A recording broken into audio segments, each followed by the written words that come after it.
Hello my little fishies, today we are going to be talking about how to love your art again. Now this was a very long journey for me personally, and I know a lot of other people are struggling with it. Like, I've spoken to you guys and I've heard a lot of your feedback, and I got this question over on Instagram where this person had said, I always wondered, why do people put rules on art saying you can't shade like this or draw like this? Basically asking why on earth there are rules in the first place. I think this is a really good question because I experienced something very similar. When I was in school, I was taking art classes, but these art classes absolutely killed my enjoyment of art. Before I went into classes, I was drawing almost every day. I had an arrangement of pencils, pens, I had so much paper, I was sharing it with everyone. Then I went into school, and one of the first things this teacher taught me was to make sure that my sketchbook was as plain as possible. She took one look at my page that was covered in rainbows and stickers and notes everywhere and told me to stop doing that because it's not professional. Basically, I wasn't doing art correctly. She showed us her favourite sketchbooks and they were blank.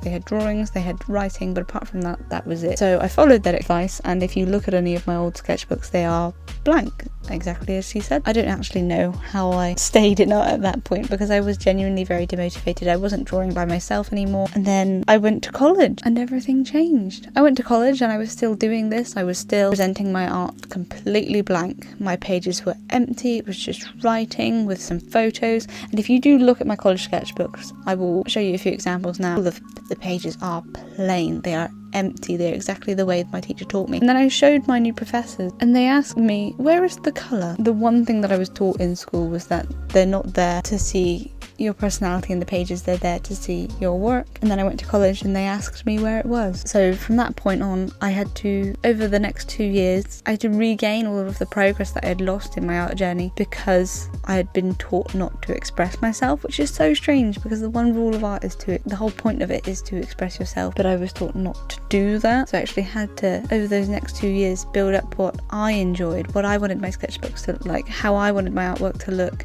I had to build back my techniques. I had to regain that passion. And I did. I honestly did. Just simply by allowing me to draw rainbows in my sketchbook, everything changed. So we're just going through some odd sketchbooks here and you can see the very clear difference. So when I just started and then compare it to where I got to, honestly, if I had not made that progress and if it wasn't for those professors, I would not have gotten the grade that I did. And these professors genuinely, if they had not had that conversation with me, I would not be where I am now. I probably wouldn't even have an art account. I would have dropped it very quickly. But I think it's an important conversation that needs to be said. Your sketchbooks are yours. They're not for anyone else to see. And I think that's also another problem with art block. So a massive problem with art block is there is a lot of pressure.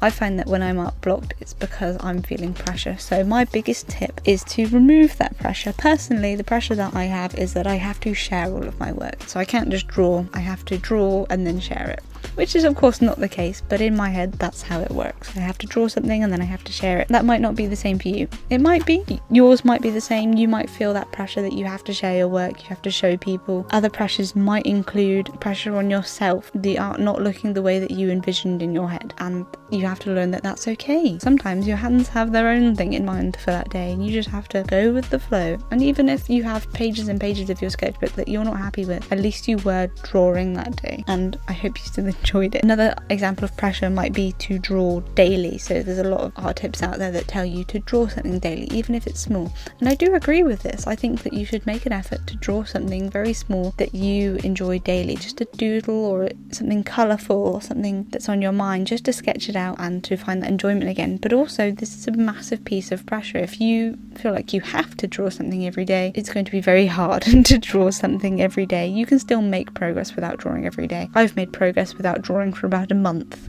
before. You do not need to draw every day. And there's another piece of pressure where it's just feeling like you haven't made as much progress as you should have in your journey. You should not have to worry about that. Progress in art is not a steady line up. It is a wobbly line. It often looks like a piece of spaghetti that's just been whacked onto the wall. You're making your way along that piece of spaghetti. Sometimes you go backwards, sometimes you go forwards, and sometimes that spaghetti is cut in half, and you wake up one day with a new skill that you don't remember learning, and your artwork looks completely different from then on out. For example, here's some of my old work. And then one day I woke up and just decided to start painting, and now here I am. So I paint over all of my layers now. The piece of advice that my professors gave me in college was, you need to decorate your sketchbook like it is the main piece. You will, throughout your journey, constantly be told rules. There are no art rules. Even throughout all of my videos, I'm going to be making tips and tricks. I'm going to be sharing with you things that I've done that have helped me improve, that have changed my artwork. I'm going to be showing you the ways that I do my line art, my shading, my rendering, my lighting, which quite a few people have asked about my lighting. I love my dramatic lighting. But even so, with all of these tip videos, they are just tips at the end of the day. It's really, really important to remember that what these people are telling you, they are not rules. They may label them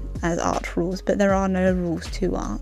Trust me, I have seen a piece of paper framed in a museum for thousands of pounds. There are no rules.